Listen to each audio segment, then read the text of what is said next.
जगह है जहां जेपी की क्रांति को धार मिली। यही वह जगह है जहां राजनीति के कई दिग्गजों ने राजनीति का कटहरा सीखा। यही वह जगह है जिसे राजनीति की नर्सरी और ऑक्सफोर्ड ऑफ द ईस्ट भी कहा जाता है।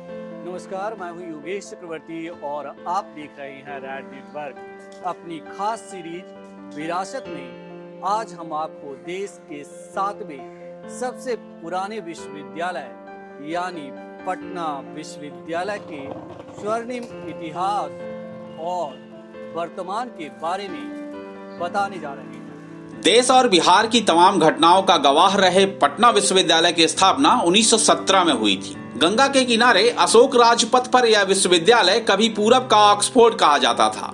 आज यह अपनी पुरानी पहचान को कायम नहीं रख सका है, लेकिन इसकी चमक अभी फीकी नहीं हुई है। यहाँ आने वाला हर छात्र बेहतर भविष्य को सजाने की उम्मीद से आता है और एक अच्छे अनुभव के साथ यहाँ से जाता है। ज्ञान के इस मंदिर ने देश को तमाम अनमोल रत्न दिए हैं, जिनकी एक लंबी फहरिस्त है। इसमें कई मुख्यमंत्री भी शामिल हैं। लोकनायक जयप्रकाश नारायण, नीतीश कुमार, लालू यादव, यशवंत सिन्हा, शत्रुघ्न सिन्हा, जेपी नड्डा, रामविलास पासवान, रविशंकर प्रसाद, सुशील मोदी, ललित नारायण मिश्र, अनुग्रह नारायण सिंह जैसे दिग्गज नेता यहीं से पढ़कर राजनीति की राह पर आगे तक गए।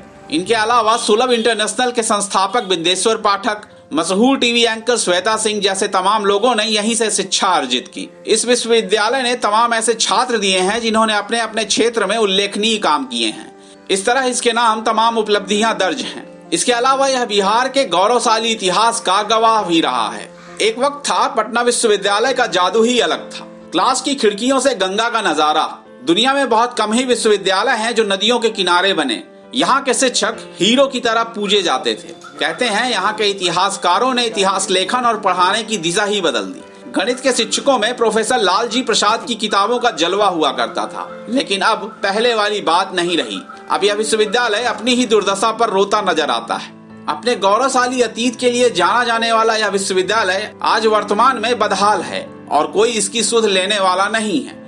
अक्टूबर 2017 में पटना विश्वविद्यालय के शताब्दी दिवस समारोह में प्रधानमंत्री मोदी ने शिरकत की थी। इस मौके पर मुख्यमंत्री नीतीश कुमार ने पटना विश्वविद्यालय को केंद्रीय विश्वविद्यालय का दर्जा दिए जाने की मांग की। इस पर प्रधानमंत्री मोदी ने ऐलान किया था कि पटना विश्वविद्यालय को केंद्रीय विश्वविद्यालय से भी आगे ले जाना है और इसे चुनिंदा 20 विश्वविद्यालयों में शामिल किया जाएगा। लेकिन तमाम घोषणाओं और वादों के बाद भी इसकी सूरत नहीं बदली। पटना विश्वविद्यालय के मुख्य भवन को दरभंगा हाउस के नाम से जाना जाता है। इसका निर्माण दरभंगा के राजा ने करवाया था। दरभंगा का राज परिवार बिहार की शिक्षा व्यवस्था को बेहतर करने के लिए बहुत कुछ किया था। देखिए, पटना यूनिवर्सिटी को जहाँ तक सेंट्रल यूनिवर्सिटी बनाने का बात है, बहुत पहले से पटना यूनिवर्सिटी का डिमांड रहा है।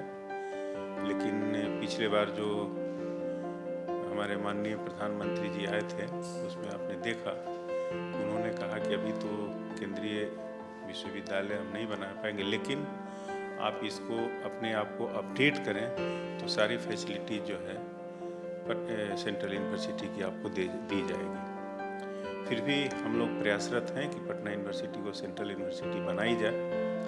लेकिन अगर नहीं भी बनता है तो हम लोग ये प्रयास कर रहे हैं कि सेंट्रल यूनिवर्सिटी के पैरेलल में एक यूनिवर्सिटी हो, जो कि कहीं ये नहीं कहें कि सेंट्रल यूनिवर्सिटी से एकेडमिक मामले में या किसी मामले में कहीं से कम है। तो हम लोग ये प्रयास अभी कर रहे हैं कि पटना यूनिवर्सिटी को सेंट्रल यूनिवर्सिटी या उसके ऊपर लेवल तक के यूनिवर्सिटी को बनाने की प्रयास करें।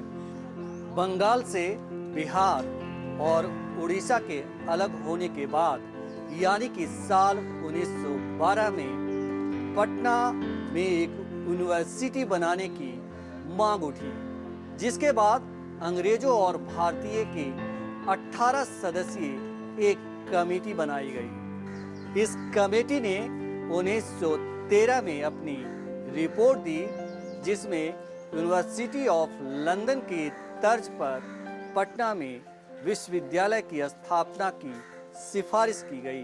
मौजूदा स्थिति देखिए, जो भी है, जो आज तक जो इसका इतिहास रहा है, कमी तो जरूर आई है, इसमें हम डिनाई नहीं कर सकते हैं। लेकिन जहाँ भी कमी आई है उसको हम लोग एनालिसिस कर रहे हैं और उसको अपना जो पुराने गरिमा को बरकरार करने की कोशिश कर रहे हैं।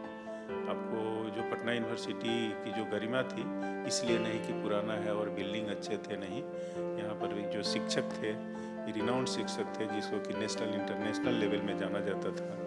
बीच में थोड़ा टीचर्स का अपॉइंटमेंट में ब्रेक हुआ, कमी आई, उसमें कमी आई है, लेकिन आज के दिन में हमारे यहाँ जितने भी शिक्षक 2003 या 2017 के बाद से ज्वाइन किए, ऑल आर हैविंग पोटेंशियल, और उनको देखते हैं कि पुराने जिस तरह के शिक्षक हैं उस तरह की पोटेंशियल उसमें है कि वो अपने आप को वहाँ तक लाएंगे, तो फिर इसकी गरिमा जो वापस आएगी। जानकार बताते हैं कि यूनिवर्सिटी ऑफ लंदन से संबद्ध एडेड और वोकेशनल कॉलेज का चलन था, लिहाजा पटना विश्वविद्यालय ने भी यही तरीका अपनाया। वोकेशनल कॉलेज में Patna training college, Patna law college, तो वही एडेड कॉलेज में बीएन कॉलेज शामिल था। इसकी स्थापना के बाद 3 गवर्नमेंट कॉलेज, 5 एडेड कॉलेज और वोकेशनल कॉलेज इससे जुड़े। साल 1915 में पटना विश्वविद्यालय टीचिंग एंड रेसिडेंशियल कॉलेज बन गया। अपनी स्थापना के 25 साल में ही यह ऑक्सफोर्ड ऑफ द ईस्ट कहलाने लगा।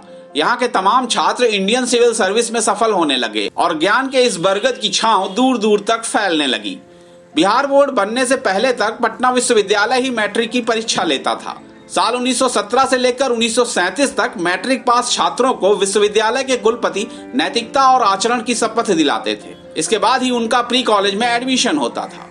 आज पटना विश्वविद्यालय का हाल ये है कि ये शिक्षकों और सुविधाओं की कमी से जूझ रहा है। छात्रों की संख्या के मुकाबले शिक्षक गिनती के हैं, खाली पद भरे नहीं जा रहे हैं। धन की कमी की वजह से इसके संचालन में दिक्कतें आ रही है, लेकिन तमाम समस्याओं के बावजूद यह इमारत ज्ञान की अलग जगाए हुए है।